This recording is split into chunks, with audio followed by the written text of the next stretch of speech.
All sports, all plays. All sports, all plays. All sports, all plays.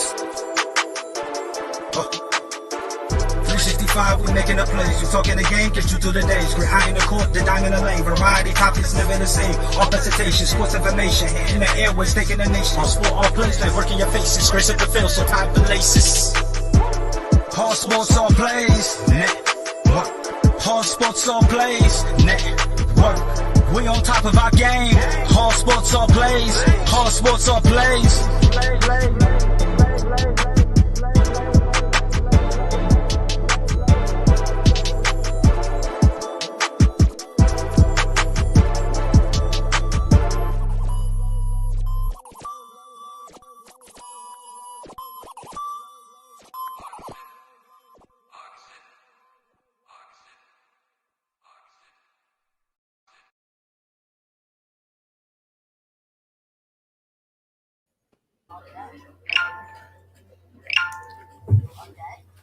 Hey, what's going on, everybody? Welcome to the ASAP Sports Network. I am Ace from the West Coast, and you are watching another episode of Sportsminute. However, tonight, the Vic is not going to be here, so it'll be myself, and then, of course, I'm going to be joined tonight by none other than, we'll just go with J-Mac and Cheese tonight. How's it going tonight, J-Mac? No, not too bad, not too bad. Not too bad. And then, of course, our special guest for the night is none other than Nate the Great. So how are you doing tonight, Nate? Oh, I'm excited. I'm excited too. It's a great day, so I'm excited. Absolutely right.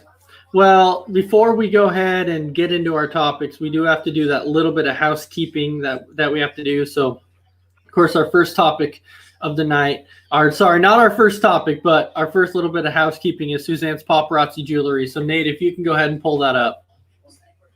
Suzanne's Paparazzi Jewelry, 24/7 shopping available. 160920 is the code. Show her some love, like she showed us, from all of us here at the ASAP Network.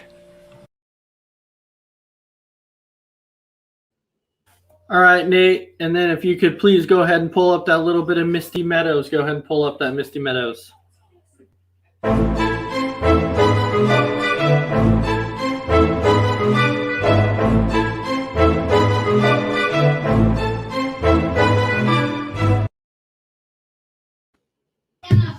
All right, so of course that's that, and then we jump into our T-shirts. So people might ask how we can win a free T-shirt. Well, it's pretty simple. All you have to do is come on our shows, leave some comments. We add up all the comments at the end of the month, and the person that comments the most wins a free T-shirt at the end of the month. But make sure you comment, you like, and you share. But come on as many shows as you can and make sure you comment. However, let's say you can't come on and comment, but you still want one of those shirts. Pretty easy, okay? So if you still want one of those shirts, all you have to do is hit up anybody on the ASAP Sports Network, and we can get you one of those shirts. It'll be $14.99 plus shipping and handling. Any size from size small to 2XL. You can get the bigger sizes if you want, but it's going to cost you a little bit more. But you can still get them. All right, so that's that. So we have some pretty good topics for you tonight. So our first topic is, and if you're a Major League Baseball fan, you don't even have to be an Atlanta Braves fan. You don't even have to be a Baltimore Orioles fan.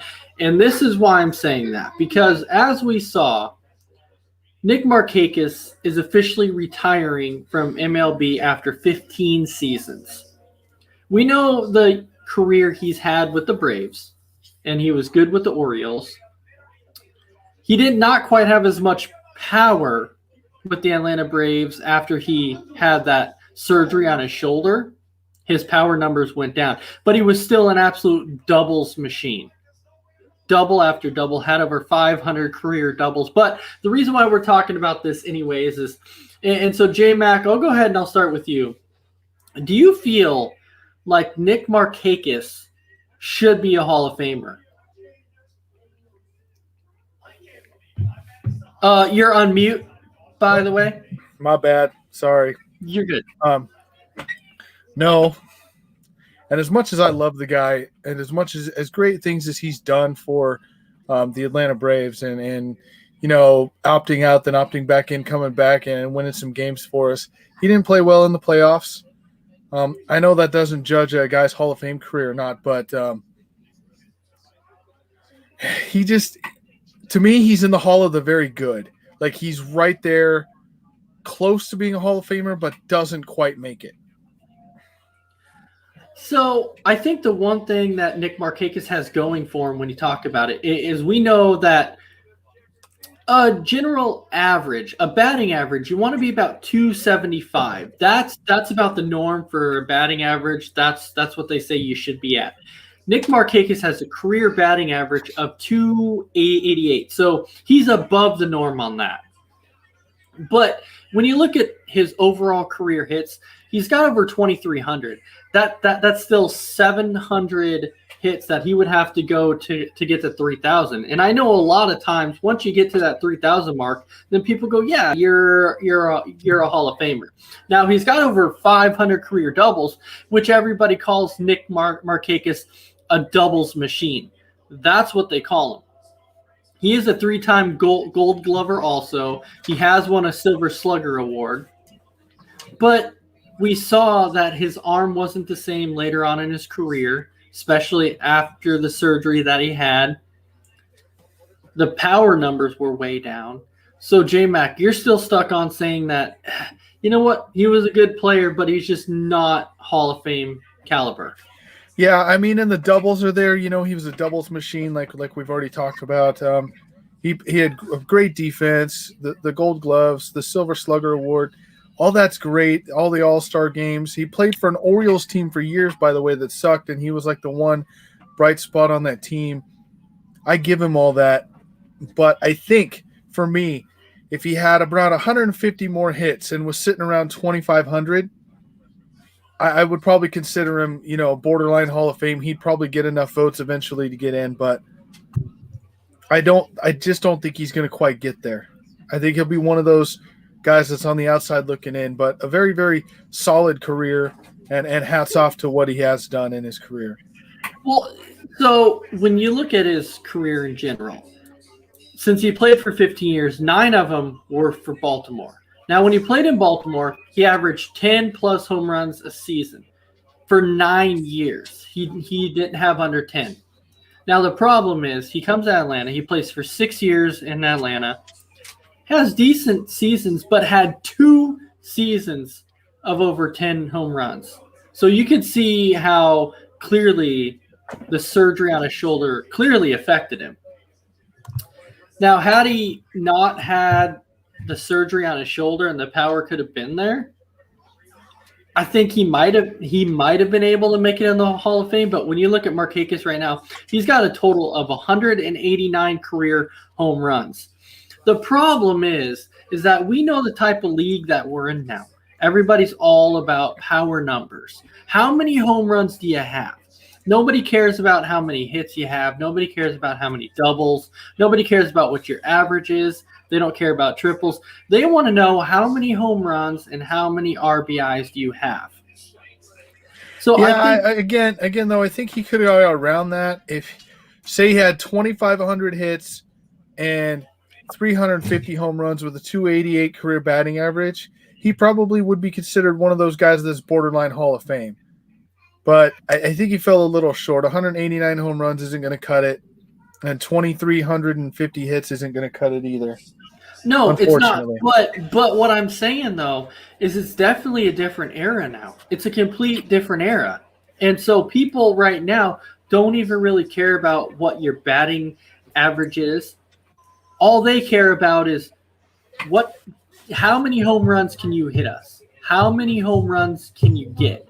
That's what people care about now, which I think is complete and utter ridiculous, because if I'm building a team, I want someone that can come in and get on base. I want the on-base percentage. I want somebody who can come in and get those walks to get on base. I want somebody who can come in and get those the base hits, the doubles, and that's what Marchakis did best, was the doubles. Doing well on defense as well.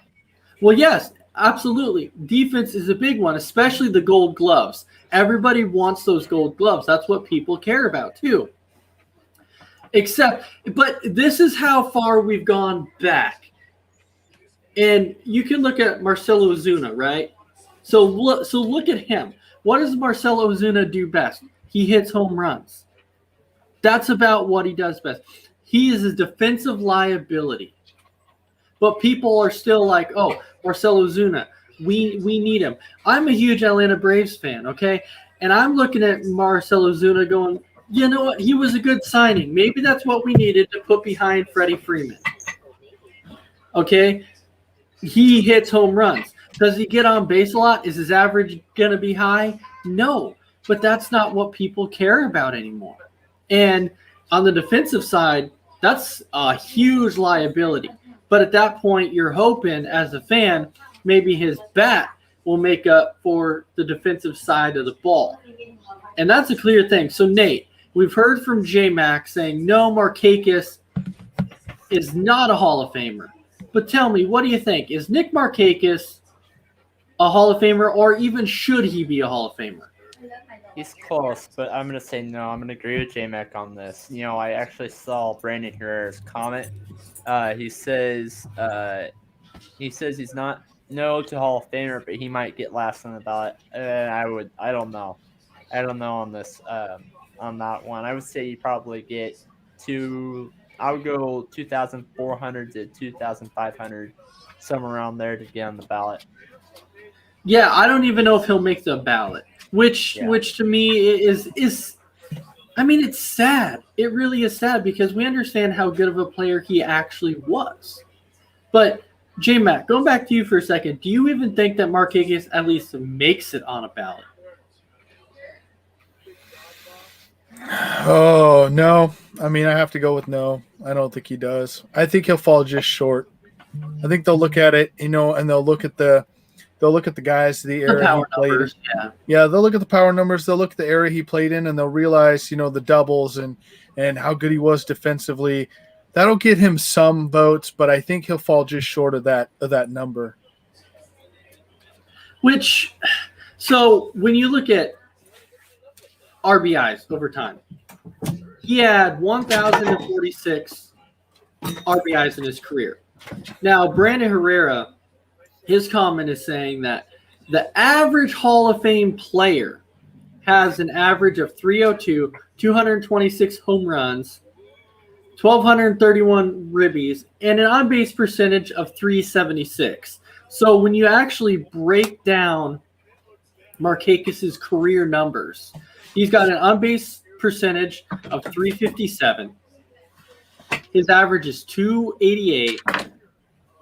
He has 189 home runs, and then his RBIs is 1,046. So he falls short in statistically every category, except the only one that it doesn't fall short in is doubles.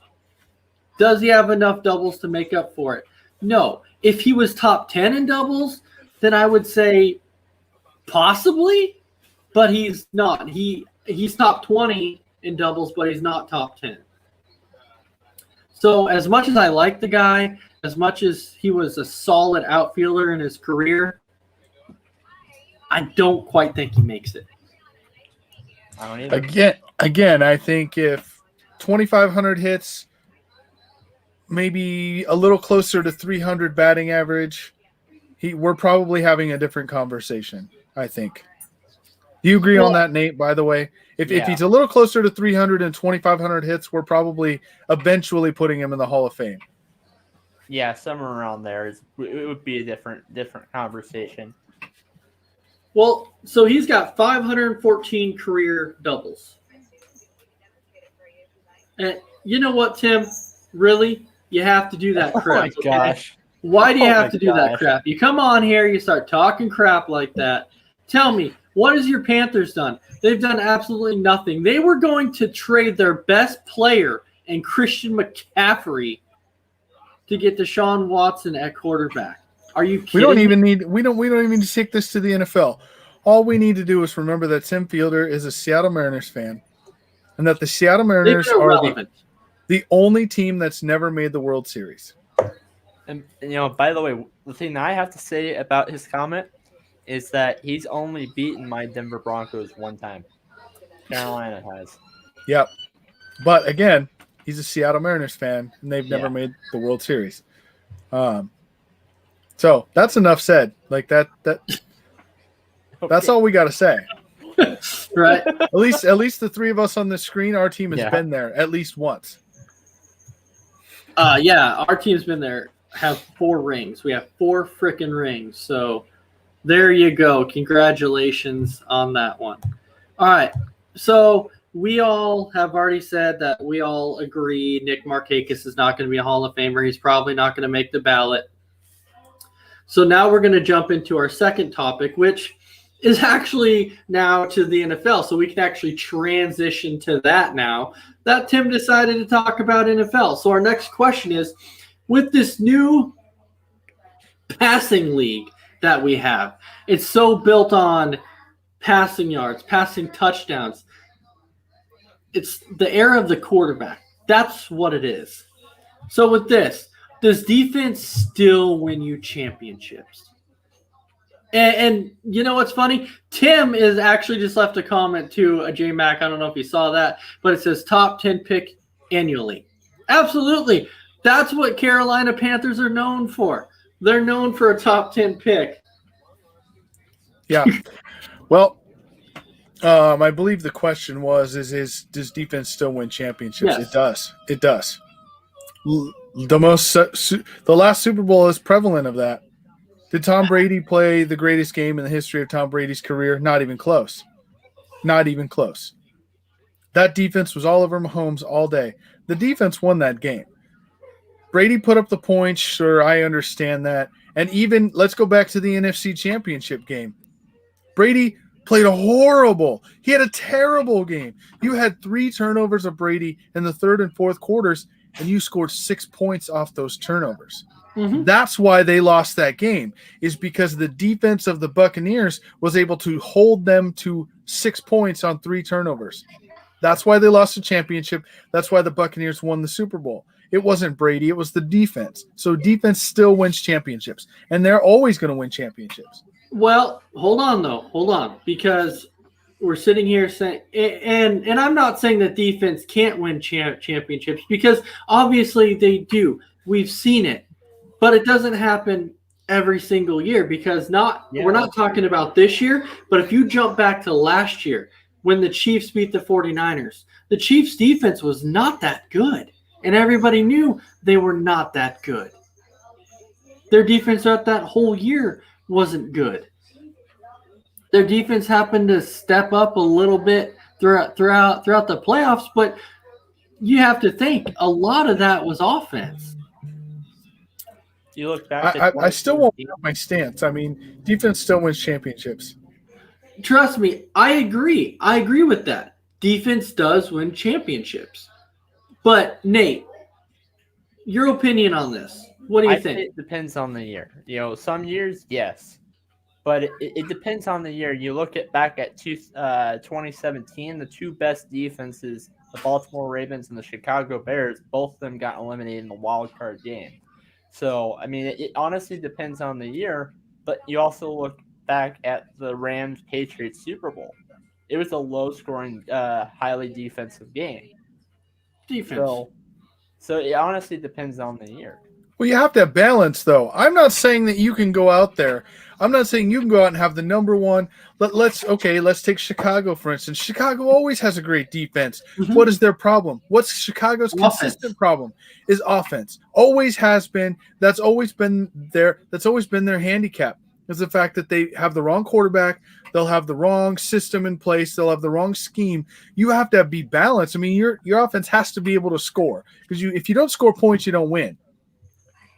But you have to have your defense to be able to stop the other team. Even if it's only one time in the entire game that you stop them in a shootout, the defense still in the end is what won you the championship. So you have to have a balanced attack. It is an absolute must that you have to be able to have that balanced attack. If you don't have that balanced attack, and we've seen it plenty of times, we can look at Green Bay for instance, what's one thing that they have?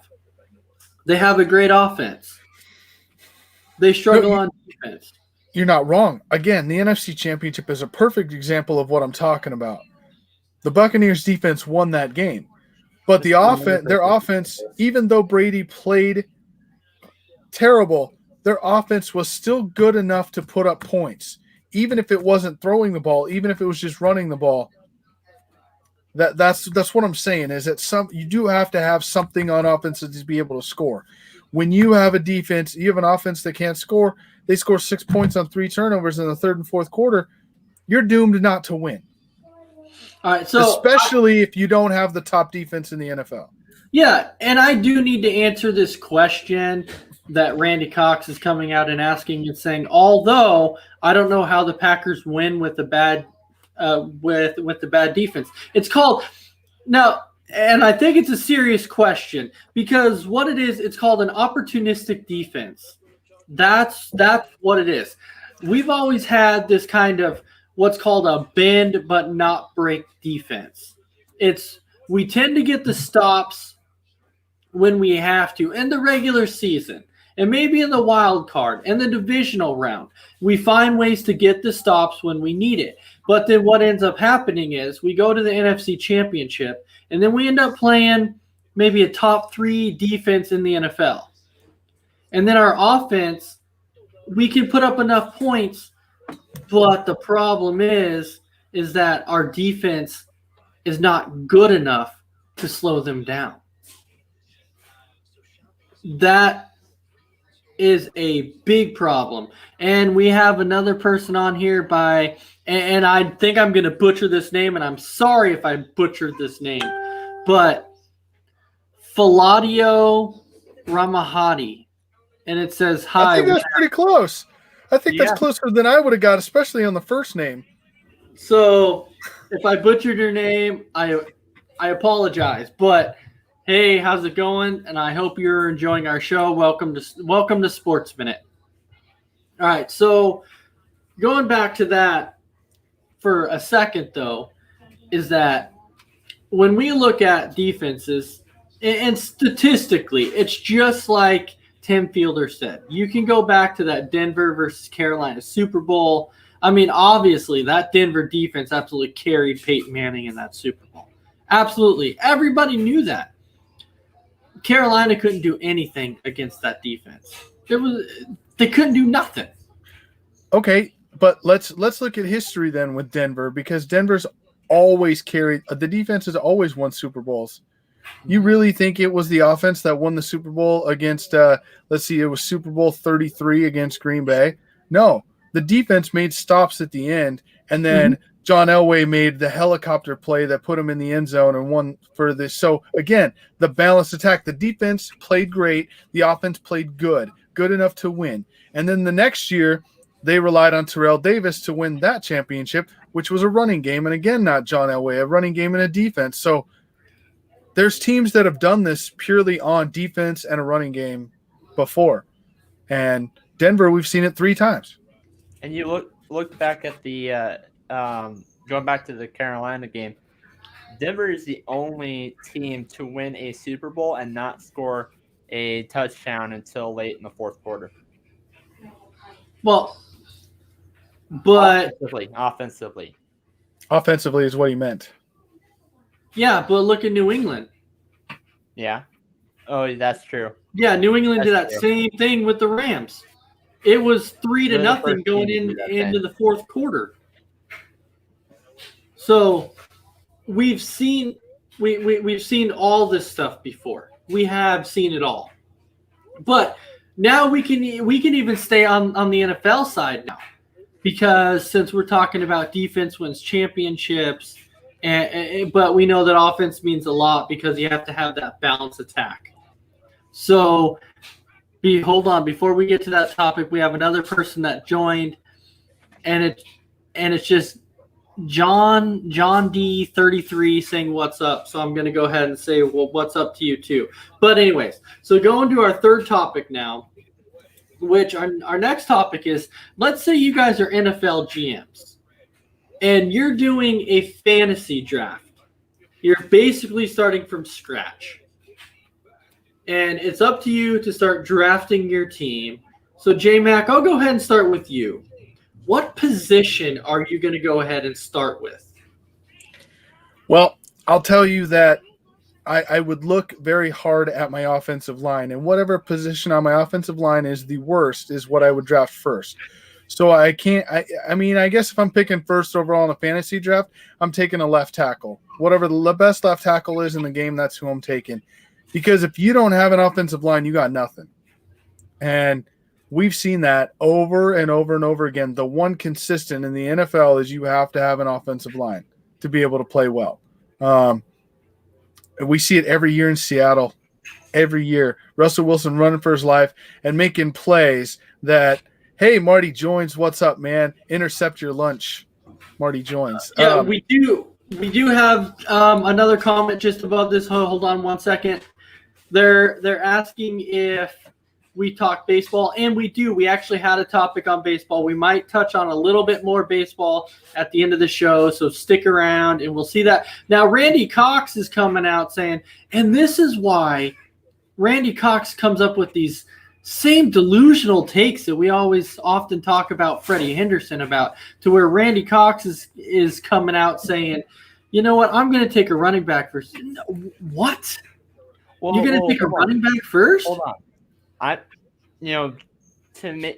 add on to Randy's point here, it depends on what kind of fantasy you're talking about. If you're talking about a GM, like real life being a GM. Yes. No, I'm talking about a real. Okay. No, I'm talking about a real life GM. Like you're starting your football team, you own it. You're the GM of an NFL team, and the owner's coming to you saying you have to start from scratch. We're giving you a fantasy draft. Where are you going with? Well, obviously, running back isn't that one. You're not going to want to go out and start your NFL team with a freaking running back. Are you kidding me? Yeah, the online version that doesn't give an O-line as an option, then I would go with the running back if that's the case. But I'm probably going to go somewhere on the O-line. Left tackle, probably. Left tackle, to me, is your most important one. Okay, on the offensive side, it is your most important one. So obviously you're going to start with that and be like, yes, I'm going to go ahead. I'm going to start my franchise on the offensive side with the left tackle, because you have seen what happened, and I keep going back to that NFC Championship, and only because I'm a Green Bay fan, everybody knows it. But when you look at that NFC Championship, what happened when Bakhtiari, because he didn't play that game. So the problem with that now is that if Bakhtiari was healthy, does Rodgers get sacked as many times? Probably not, because Bakhtiari is the best left tackle in football. And people can go back and be like, okay, well, the first time they played him, they sacked him all too. Okay, Bakhtiari was out in that game too. So, and if I'm going defense. If I'm going defense, it's linebacker. Most important position on the defensive side of the ball is linebacker. Those guys have to know where every single person on the field, not just on the defense, the field. They have to know where every single person on the field is. Every single one of them. They have to know where the receivers are, running backs. They have to be the spy for the quarterback. They have to watch for offensive linemen coming down. They have to know where their own guys are. Linebacker is the most important position on the defense. So if I'm starting defense first, that's where I'm going. And I've always wanted to say that, but it's really, really tough, especially on the defensive side. And the only reason I say that is because you want to have that edge rusher, which is technically a linebacker. And then when you look at also that side, you got to have decent corners too, or you're going to get shredded in the passing game. But linebacker is obviously probably the most important. And you got to have one of those middle linebackers that knows every single call. Because they have to know where to line everybody up. They have to know what's coming at all times. So, Nate, defense. What are you going? I'm looking back with my own team with the Denver Broncos. I would go linebacker, but I also go looking at a cornerback's case. Our quarterback Jarrell Casey was probably one of the big reasons why why Baltimore Ravens offense was stopped in that playoff game against the Titans versus Ravens. But then when he came over to Denver, he only played 3 games, and we were, some of these teams we played against, the Chiefs, the Bills, they put up 40 on us. Our defense was hurt, especially Jarrell Casey, who's only played 3 games. I would go cornerback as well. Yeah, but you got to think though too, is that you can sit here and you can talk about these different guys who have played in different systems. That's what it is. It's different systems. Mm-hmm. So because you can look at Micah Hyde, Casey Hayward. Okay, they played for us on defense, especially Casey Hayward. Okay, he leaves our defensive scheme. He goes and plays for the Chargers, and he then becomes a Pro Bowl corner. So it all really depends on the defensive scheme. You can end up finding that right home, but linebacker is truly probably the most important position there is on defense, and that's only because of knowing where to set everybody up. So with that being said, J-Mac, I'm going to start with you because you said that you're going to start your franchise with the left tackle. So if you have a name in mind, if I was like, J-Mac, go ahead and take your pick. Who are you picking? Oh, I mean, there's really good ones. There's a bunch that I don't know. I could pick a clear-cut number one. I can. The only name I can go with Laramie Tunsil right now. I think that he's a very, very good left tackle. I hope he gets out. I hope he really, really. Yeah, that's who I'm going with. Wow. So you would actually take him over Bakhtiari. Again, it's tough. There's an argument for everyone. I'm not saying I'm right or wrong, but that's because Tim Fielder just brought up Fisher from Kansas City, and when he's healthy, he's going to be one of the best ones in the league too. So there's 7 names you could list off right now, and none of them would be wrong, in my opinion. So, all right, Nate, how about you? I'm actually gonna go and agree with. I know he left. I know he left the Kansas City Chiefs, but I might. So you're going with Fisher? Yeah, I might go with Fisher. You know what, Randy Cox, and then you come out and say something like this. So Randy Cox is saying that he's going to come out and he's going to take Zeke Elliott as his first pick. You have got to be kidding me. And this is why his team would never be successful. His team, he could have a top running back and a top quarterback, but his running back couldn't do anything, and his quarterback couldn't do anything because they'd be running for their life the whole freaking time because he has no offensive line.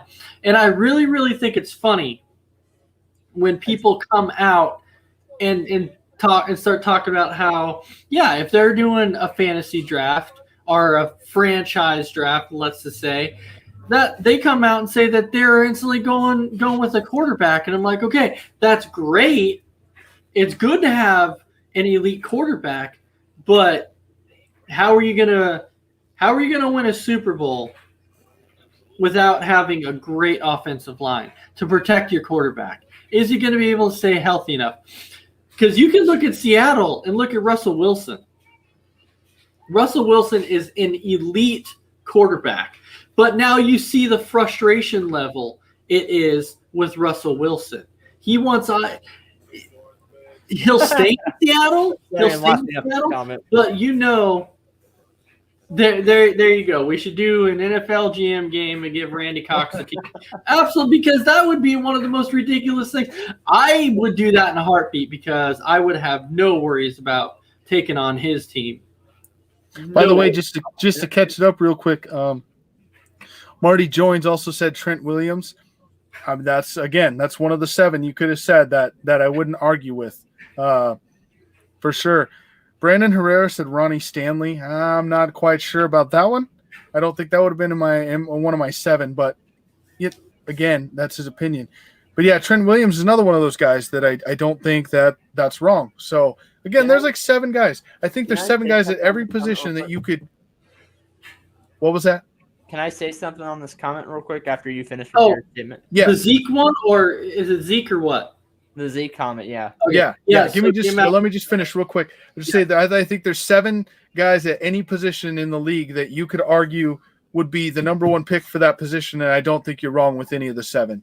Just to put that out there.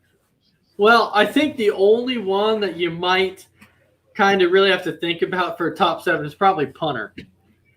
That'd be like, okay, I mean, if we're gonna get that deep into this thing, right. No, I'm just talking about like the positions that we're talking about drafting, first overall. Like there's 7 guys at each position you really couldn't argue with taking first. No, and that's just one of the things that left tackle is one of them. All right, but Nate, you had a comment you wanted to make, so yes. You go ahead. Yes, back when we did the ASAP fantasy draft, I had the number 5th overall pick. I had the 5th overall pick. I drafted a running back, and I drafted Ezekiel Elliott. Before the year started, I traded him, even though it was for a bag of chips. I traded him away and picked up James Robinson from the Jaguars. I won the fantasy draft, so I traded him away. I just wanted to say that right now because the Cowboys have a terrible offensive line. But he's a Dallas fan, so he's going to tell you that. You have to understand that his payroll on his team would be like $1 billion because he would be like, just give the player whatever they want. So I'm with you. I mean, you already look at his team in real life. They have what was the number I saw? $112 million wrapped up in 4 players this year. Yeah, absolutely. 4. Yeah, and so now what they're talking about now is because the salary cap is $189 million. Yeah, and the thing is now they're talking about that because Dak just got this massive deal. They're looking at this going, well, Cooper or Zeke is going to have to go because they just paid them and they have to have room to pay everybody else. So with a lot of these, what we call the armchair GMs, because I would like to go out there and see these guys signed by Green Bay. But realistically, I understand we're on a cap limit. There's just some things we can't do. Like if we have $12 million in cap space and a receiver, let's say you want Amari Cooper or whatever, and Amari Cooper's getting $12 million a year, then they're like, oh, well, we could have got Amari Cooper because he asked for $12 million a year and we have $12 million in cap space. Okay, fantastic. Okay, but the problem with that, you have other holes too. You can't just go out and sign one guy for $12 million and be like, okay, we're good. We solved the problem. Heck no. You got to have your salary cap set to where you have enough room to where you can sign multiple guys to help in key positions. You can't just go out and fork out all this money for one guy. One guy is not going to win the whole thing. You got and again, that's what I'm saying. They got 4 guys wrapped up in $112 million. That leaves what, $77 million for the other 51 that are on the active roster. So think about what kind of guys you're going to get. And we've talked about it for years. The Cowboys need help on defense. They have no money to go out and get anyone for defense. And so they're restructuring deals. So that's going to be their problem. It's going to continue to be their problem because Jerry Jones wants to sell tickets. He cares about selling tickets. okay, I know that every owner cares about winning the Super Bowl. And I got to say, he probably does care about that. But looking from an outsider's perspective, looking into this, all he cares about is selling tickets and making money. How else can you see it? I can't believe I'm saying this, but I actually agree with the comment by Randy Cox. You know, if I was Dallas, I would get rid of Amari Cooper because you already have two other. Hold on. You're saying that, right? You're agreeing with Randy on that, saying that Amari Cooper could go. Here's the problem. Okay, here's the problem. What happened? How good was Dak playing before Amari Cooper got there? Yeah, his rookie year, he had a good rookie year, and that was because Zeke Elliott went off his rookie year. So a lot of people were focusing on the run game Dak's rookie year.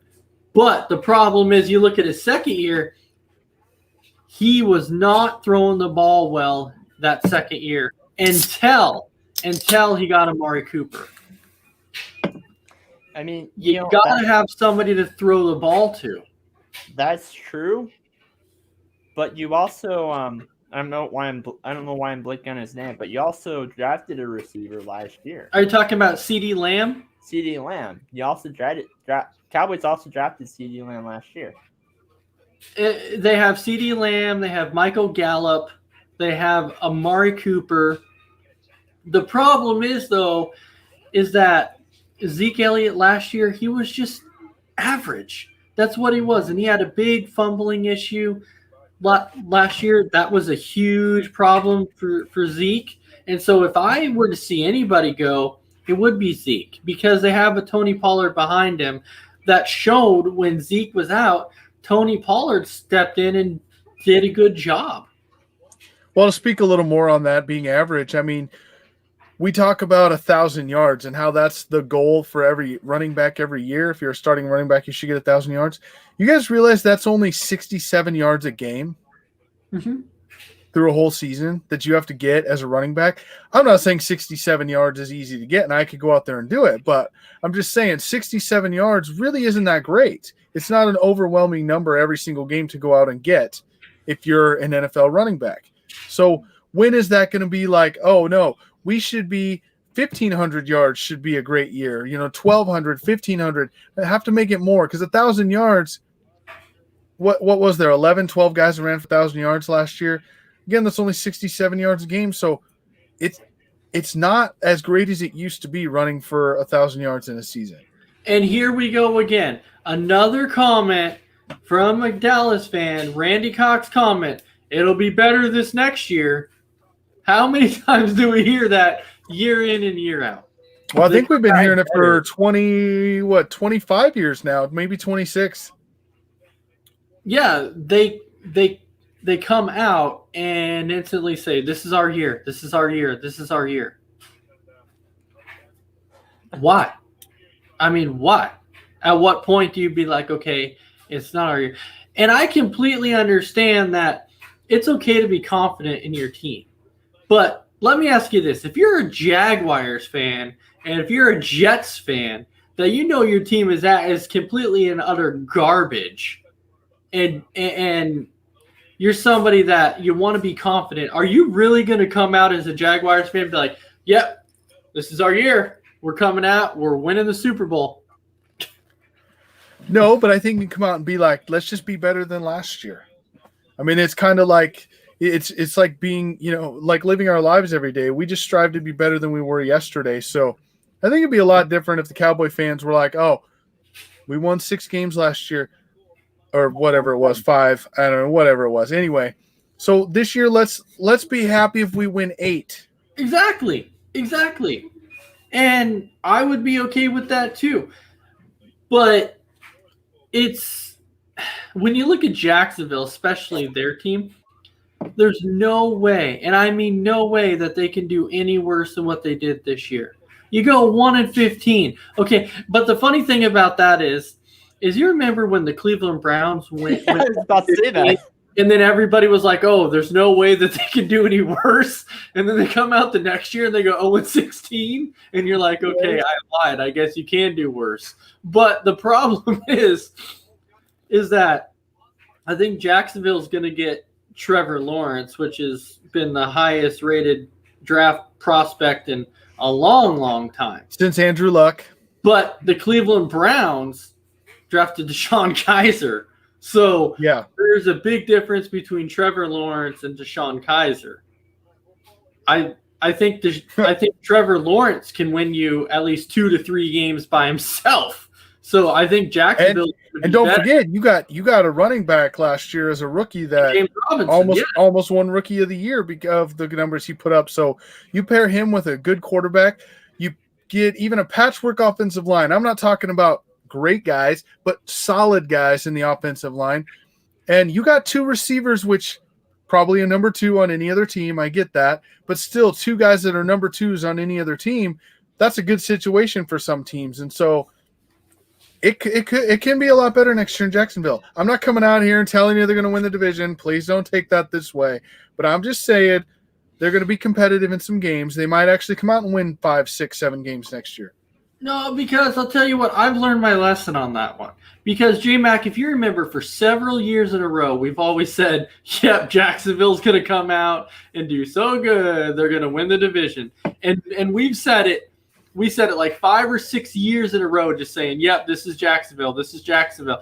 And they disappointed every single year. And then the one year we didn't say it, they make it to the AFC championship, and we're like, okay, maybe we shouldn't say it anymore because they actually. I remember projections that year. I'm like, yeah, they're 5-11. They're in the basement of the division, and then I'm like, well, I don't really know how to call this team anymore. And then taking weekly picks. Weekly picks, they boggle me just because.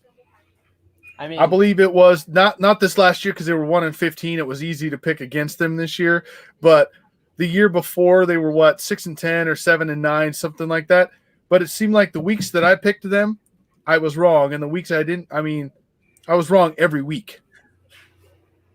So absolutely, it's hard. You can't pick them. You just can't. It's really hard to pick them.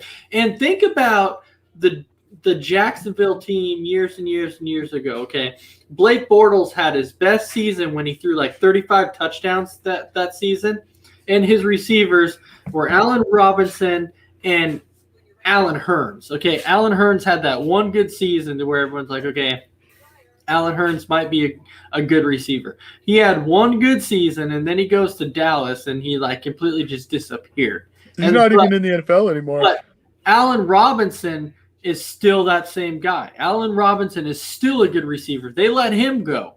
Okay, now we obviously know that on Jacksonville's side, Blake Bortles was never that good. And I don't even know why Jacksonville was like, this is our future. You got to be freaking kidding me. I'm definitely not looking for our top 5 list when it comes to Jacksonville quarterbacks. I don't even know what to say. I'm telling you that I'm not looking for hockey, and just do like what I did with the goalies. I can't remember. It was team for the goalies. When it came down to the number 4 goalie, I just pulled a random name out of the hat. Yeah. Well, with Jacksonville, you're going to have to because you're going to have to. Yeah, I mean, Allen Hurns isn't even in the NFL anymore, so we'll talk about that. But let's talk about Allen Robinson for just a second. This guy now has 4 career 1,000-yard receiving seasons. 4 of them. Do you know who his quarterbacks were during those seasons? Yeah, you have Blake Bortles. Yeah, Blake Bortles, and then you have Mitch Trubisky. That's 2. And then if I do believe, well, you can throw in Nick Foles in that because Nick Foles was one of his quarterbacks too. See, yeah, you had Blake Bortles then. And I'm trying to remember, there was one other guy in Jacksonville for a little bit of time that he had that, and I'm drawing a blank on it. It was there, but I'm drawing about it real hard. You'll get it. He still has a job in the NFL somehow. It's not Mike Glennon. Nope. No, it's not because Mike Glennon wasn't there at Blaine Gabbert. Blaine Gabbert. That's it. Blaine Gabbert. Yes. So think about that. He's got 4 career 1,000 receiving seasons. We should appreciate this guy a little more, really, as a receiver. I mean, he's gotten it 4 times in his career, and look who his quarterbacks were that were throwing him the ball. So, but he's like that Larry Fitzgerald type. That it doesn't matter what kind of quarterback. That's precisely my point. That's precisely my point, though. When you hear people talk about top 5 receivers in the NFL, you ever hear Allen Robinson's name mentioned? No, you don't. Right, and that's what I'm saying, though. This guy's done it with nobody throwing him the ball. Yeah, so when I think of receivers like that, I think of 3 guys.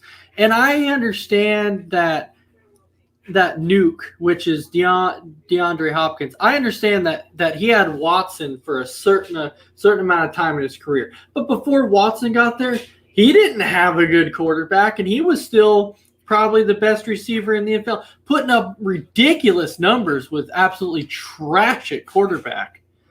And Kyler Murray, yeah, he's decent right now. We haven't seen him on the elite level yet. So there's still those they're still there. There's still those receivers that we need to look at and give them credit. Robinson is definitely one of them. And everybody already gives Nuke his credit. Now, people used to give Larry Fitzgerald credit when Kurt Warner was there and Carson Palmer was there, but I don't think people realize the type of quarterbacks that Larry Fitzgerald has played with in his career. They have been absolutely, completely and utter garbage. You have guys like Max Hall and Ryan Lindley and Drew Stanton. I mean, come on. The list could go on, but you also have Rod Bartel, who threw him a touchdown pass. Brian St. Pierre. I mean, think about those numbers that have thrown the ball to Larry Fitzgerald. There hasn't really been a whole lot. There hasn't been. Who was that guy out of USC? Matt Leinart? Matt Leinart, yes. Matt Leinart was there for a short time. Matt Leinart actually went from the Cardinals and actually played for the Texans for a little while too. He was there, but I remember that because he's like, I'm not taking a job unless it's a starting job. Once the Cardinals let him go, and then it was like a week later, and he's like, well, I signed with the Texans as a backup. Well, right, which it's funny though too because Leinart was supposed to get that start. Their starter at the time, which I don't remember who the starter was. I think it was Brian Hoyer. I think Brian Hoyer had gotten hurt, and then Leinart's like, yeah, it's my time. I finally get a start here in Houston. And then he breaks his collarbone, and then he was done. And then that's when this guy named TJ Yates, he steps in and starts getting starts. And I'm like, bro, Leinart was one of those guys that you thought was going to be pretty good. But Matt Leinart, to me, was also a product of USC because that USC team was absolutely stacked.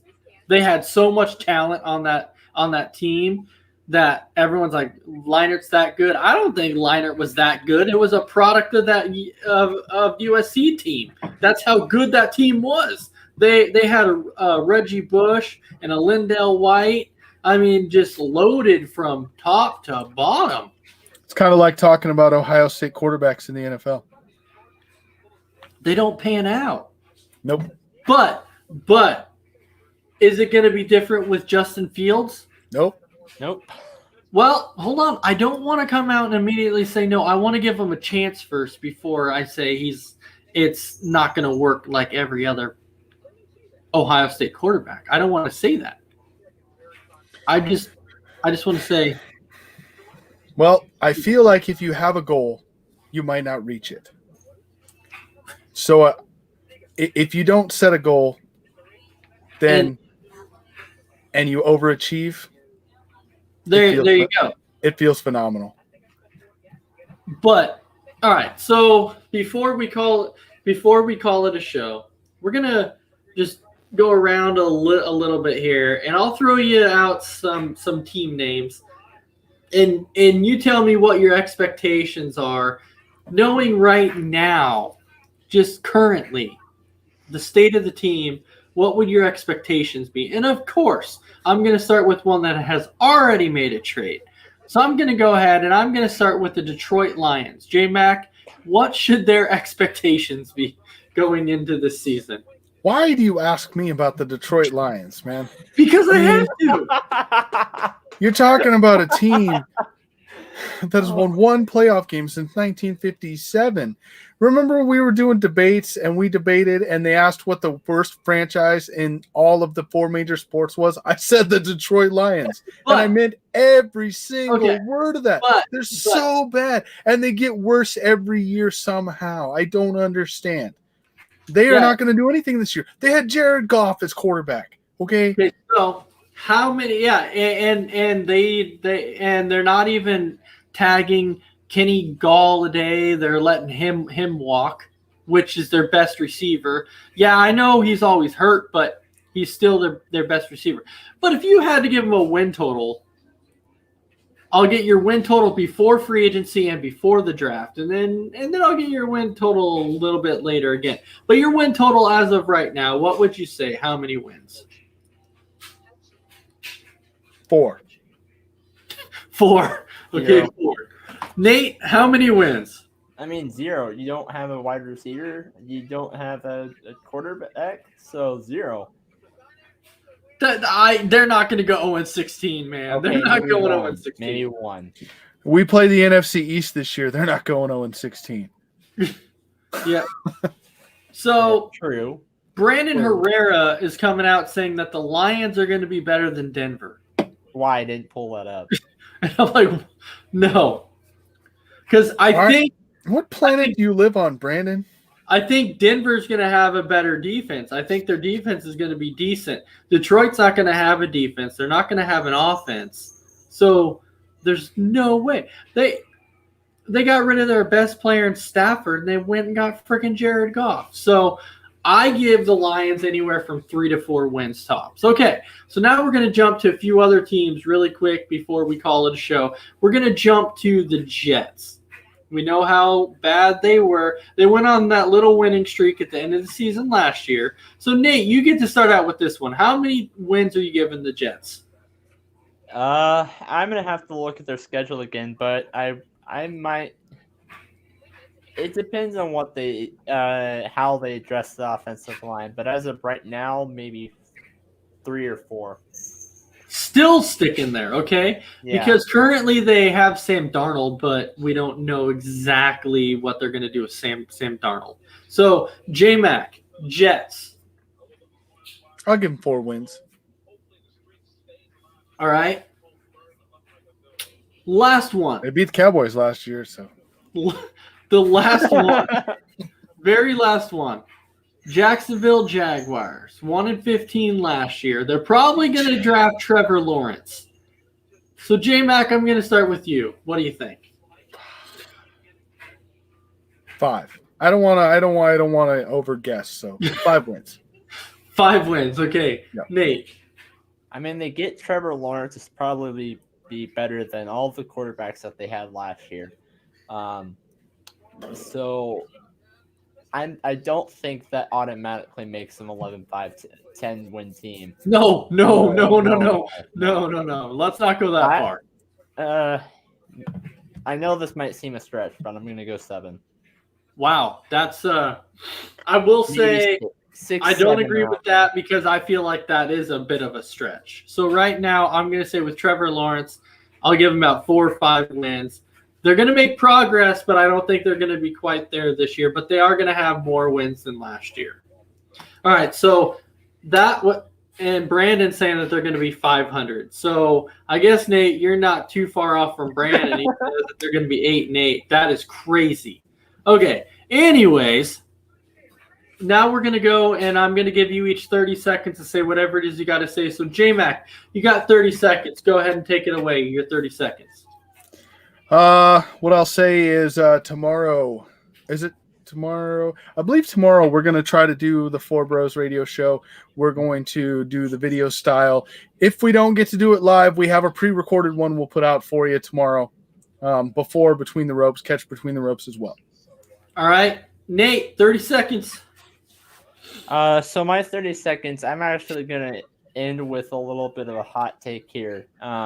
I don't know how they do this, but the Jacksonville Jaguars end up beating the Indianapolis Colts at home every single year since 2014. I think they're going to continue that stretch is my hot take. Okay, well, at least you're not saying that the Detroit Lions are going to make it to the playoffs. At least it's not something like that. Because that would not going to the playoffs. That would be a crazy hot take. But so to wrap up the show, I do want to thank everybody for watching another episode of Sports Minute. Tomorrow, we're actually going to have another special episode of Between the Ropes. We actually have a special guest tomorrow. Mm-hmm. He goes by the name of Mambo Italiano. And you can catch that tomorrow morning, and then we'll have a regular episode of Between the Ropes tomorrow night. So I hope everyone is ready for that, and we will see you again next time for another episode of Sports Minute. So everybody have a fantastic night, and we will see you again. All sports, all plays. Yeah. All sports, all plays. All sports, all plays. 365, we making the plays. We talking the game, get you through the days. Great eye in the court, the dime in the lane. Variety, topics never the same. All presentation, sports information. In the airways, taking the nation. All sport, all plays, like working your faces. Grace up the field, so tie the laces. All sports, all plays. Network. All sports, all plays. Network. We on top of our game. All sports, all plays. All sports, all plays.